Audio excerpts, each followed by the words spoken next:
The future belongs to those who control the culture, and the culture belongs to those who control the conversation. So we are having the conversations you wish you could have at church to build a safe and vibrant community. This is the Oz Table Talk podcast.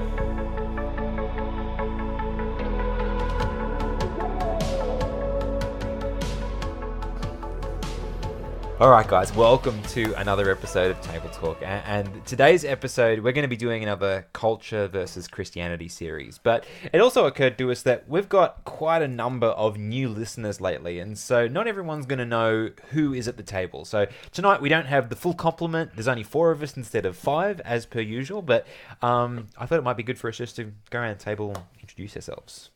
So for me, my name's Luke. I'm a web designer by day and podcaster the rest of the time. I don't know why that was funny, but yep.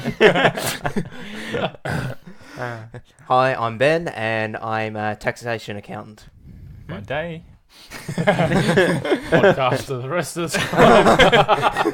I was going to say, the rest of the time, I just meant at the gym. Batman. My name's Matt. I'm a full-time comedian, and then I just I fix heavy machinery on the side. It's just a pity that you don't get paid for the comedian part. Yeah, that's right. You're going to have to work on your jokes, bro. Yeah. No, I'm a heavy machinery fitter by trade and trying to be a good husband and father by night. And he's succeeding. And I'm Dave, and I'm bored by day. No. I work in an office doing claims for warranty jobs, white goods repairs, and lots of other stuff by night. Yeah, no one thing. Actually, that's one thing. You know what we should do? We should actually do a working tally of how many different things that we are associated with as a group. You know how long that list would be? No, I don't want to know about it, hey? Like, this makes me feel tired thinking about it. Everything I'm invested in. Hold on. Yeah. Yeah, I was going to say, we need like encyclopedias. Actually, for just for giggles, we will count that up at some point and post it on social media. So if you're wondering, have a look for a number posted on our Facebook or something. We will post a random number. Yeah, there will be a random number, and you guys, because you listen to this episode, will know what it means. And it could either be that, or it could be the number of hairs on Matt's chest. Wait, what? Because they're counting them, apparently. I had no idea that Dave had such an interest. That sounded worse than I planned. Yes. Come at me, bro. Put it away, mate. All right. Okay, so yeah. I was going to say, before we get into our episode, we've actually got a shout out to two of our very favourite listeners, and that's actually family members of mine. So Uncle Wayne, Auntie Susie, we just want to thank you so very much for your generous donation in keeping this podcast ministry afloat. We just can't thank you enough, and obviously this generosity is just it's a blessing for us, and so we just hope that you're blessed tenfold for it. So. Yeah, thank you very much. No. So, like I was mentioning before, we're back to our Culture versus Christianity series, and that's because on Thursday it is... What? Valentine's Day. Valentine's Day. So, if... Yeah. Sorry, what'd you say? Drunk dial your ex's day. Oh.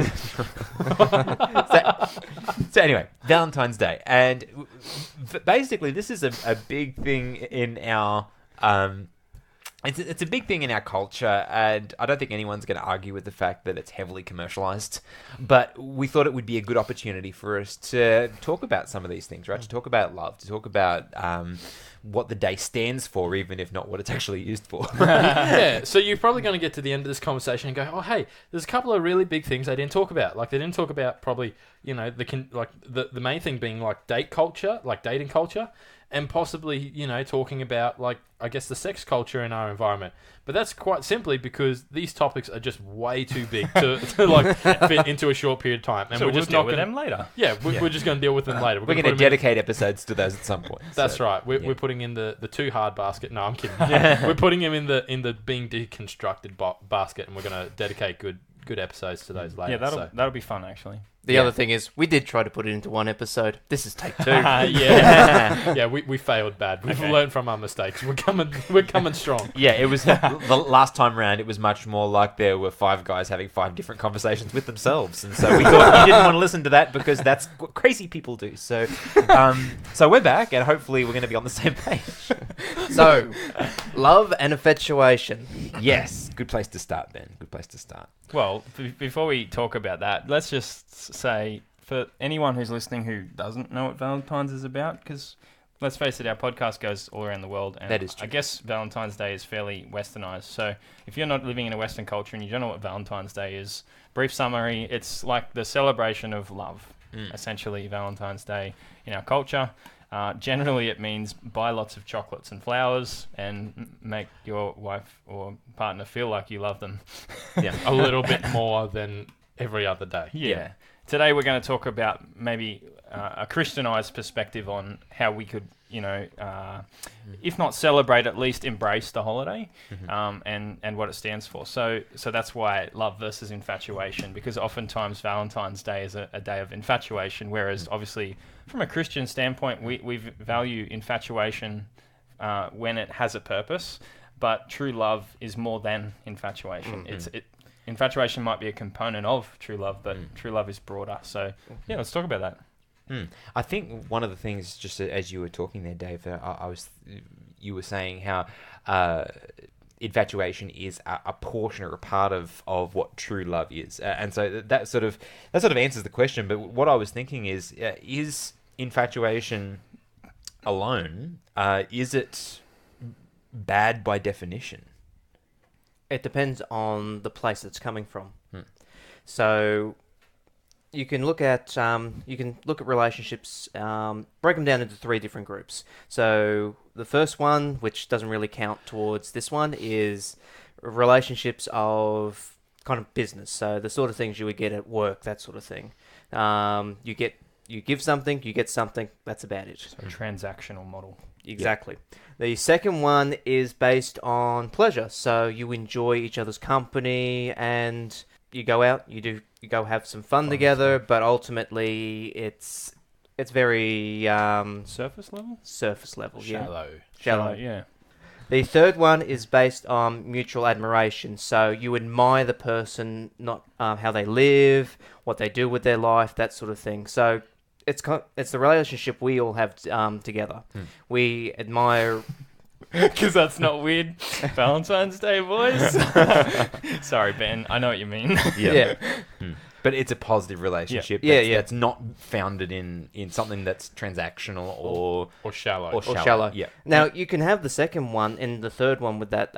With the third one, particularly the second one. I mean, we're having a laugh tonight. Yeah. And so it definitely goes in part, but you can look. And so that's in the context of friendship, but you can also look at that in the context of a remote romance relationship.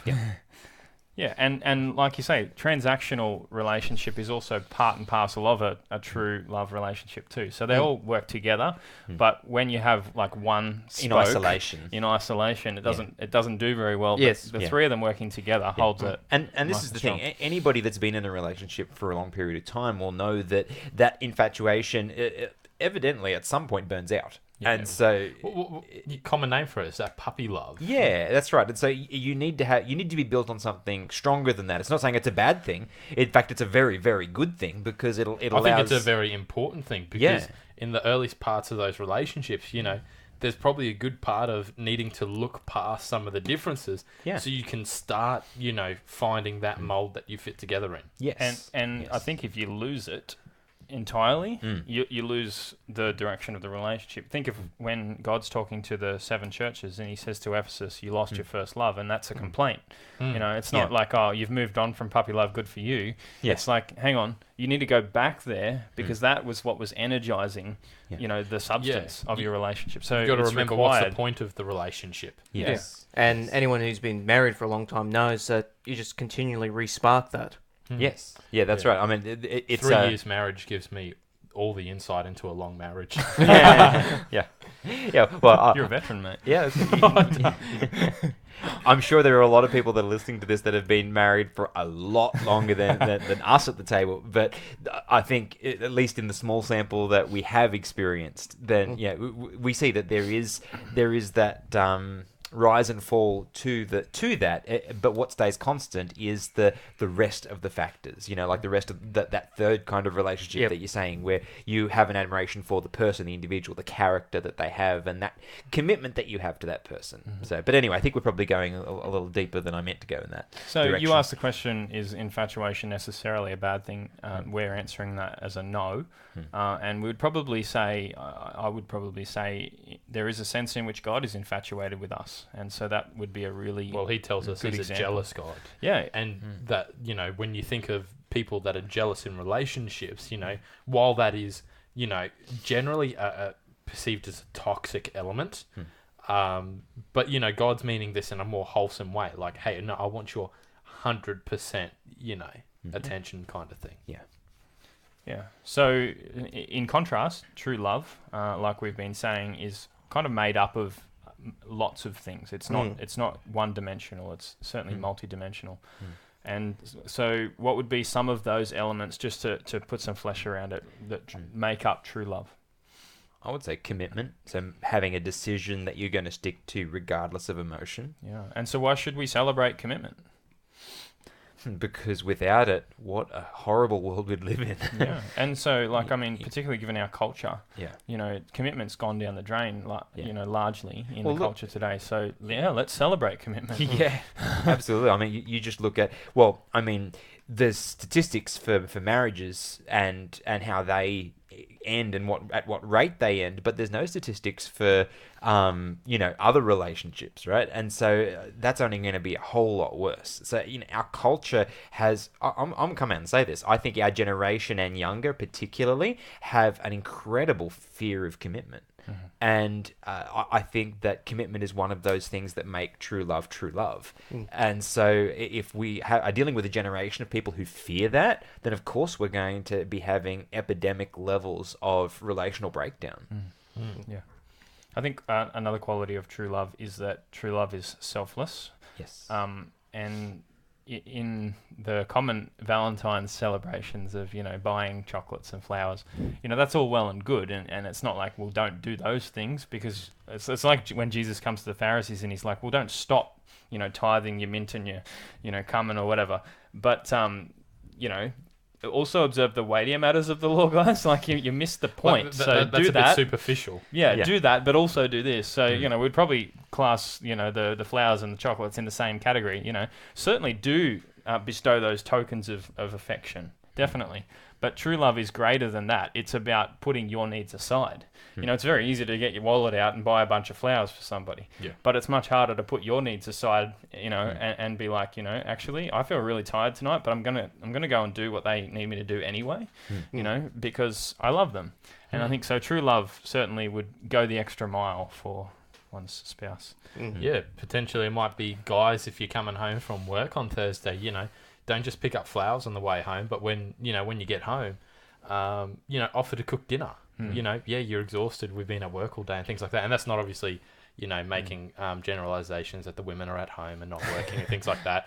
But you get what you mean, though. Don't crucify me. But, just any guys who are like me, where, wife's at home taking care of the baby and you're coming home from work, offer to cook dinner, Valentine's night. So, so there's just one less thing they have to worry about. And so, that's probably a really good place for us to then branch into what the second idea that we wanted to talk about, which is, it's all well and good to cook dinner on Valentine's or to buy flowers or whatever. And that's good. And again, we're not saying don't do that, because you just said do it. Yeah. So I'm not disagreeing with you. But what we also said, is much more important than that one day of a year bestowing that that affection or selflessness or whatever it happens to be, is consistency. And the other 364. Yeah, and that's another dimension of true love. True love is not just about the one-offs or the special occasions or the, when I feel like it. And the other thing is, if we focus on a single day being the thing, then that leads to quite an unhealthy picture of what a relationship looks like, because then what we're saying with actions, rather than, even if we're not thinking it overtly, what we're saying by action is saying, well, I don't have to worry about it for the rest of the time, I just bought myself 364 days of... But I mean, but how much do we use that phrase talking about buying ourselves brownie points? Yeah. And I mean, it's a common enough phrase, and I'm not trying to crucify anyone who's been guilty of using it. I'm sure we all have. But it's also kind of shining a light on, inside our culture, what can be a very commonplace, downfall in relationships. And that is that idea that we can almost turn it into a transactional agreement. Hey, I bought you, something nice on our anniversary. I bought you something nice on Christmas. That gives me a certain right. That gives me a certain window of not having to actually uphold, a consistent level of caring and love and admiration. Aren't you so glad that God doesn't treat us the same way that we treat the people we love? I saved you at least once this year. Why do I have to come through for you again? Bro. Jesus died, man, for the sins that you committed yesterday, man. Can you just go a day without needing my salvation? Yeah. But exactly. But when we look at it like that, it sounds ridiculous. Yeah. But that's the point. Yeah. It is ridiculous. Yeah, it is ridiculous.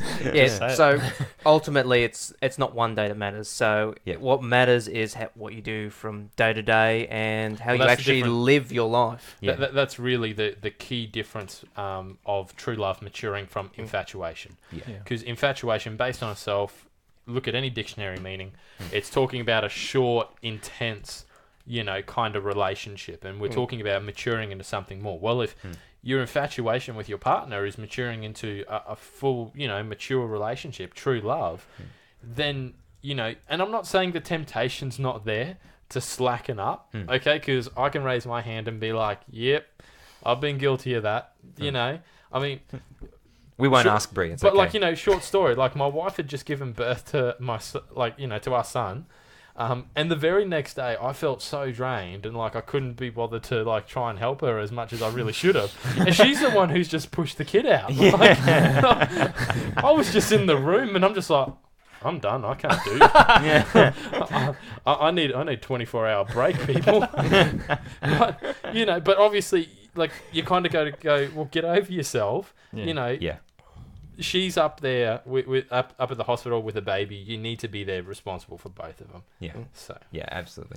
So just to make this kind of practical, I think we've made it practical for people that are that are in that position, like you were chatting about before, Matt. But what about people that aren't with anybody? What about, because to be perfectly honest, Valentine's Day can be a painful time for people that are longing for someone or looking for the right person. So let's face it, the commercialization of Valentine's Day makes it a day of obligation. Yeah. You have a sense of, I should be doing this today, whether you're single or not. But then how that impacts the single person is often, I should have received, a love letter or a whatever today, but there was nobody, and so blah blah blah, and so your self-worth feels like it plummets a bit because you've got it attached to someone who doesn't exist, right?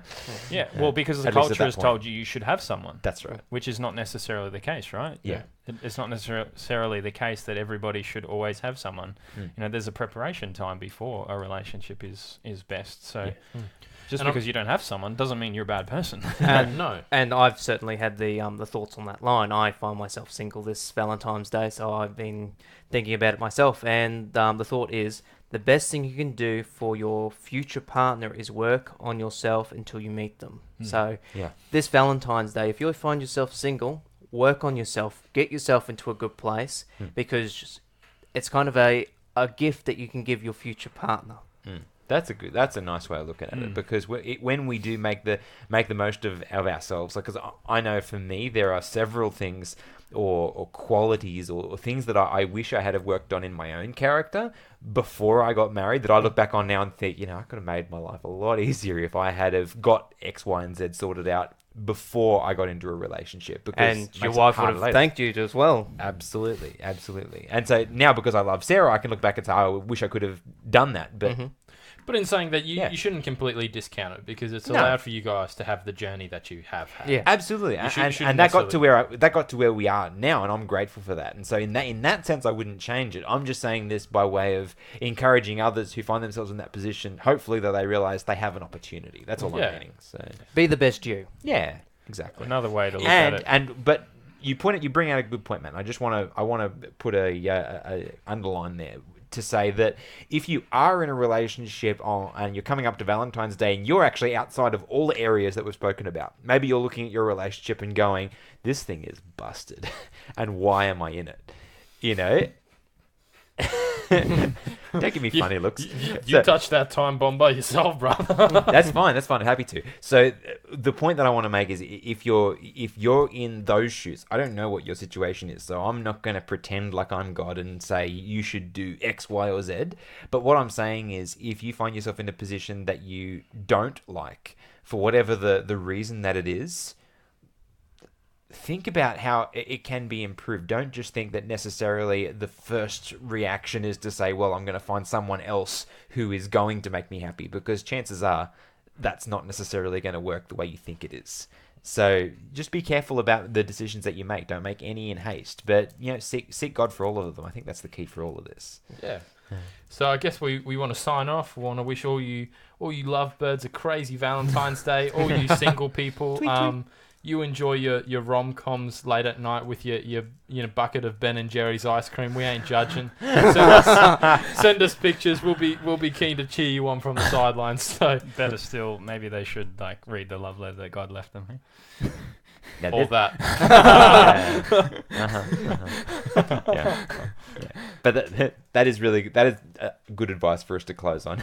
A mixture of laughter, thank you, Wilson, but also the fact that people can find that solace in God and ultimately enjoy Him for this Valentine's Day if you don't have someone else that you're sharing love upon. But be consistent.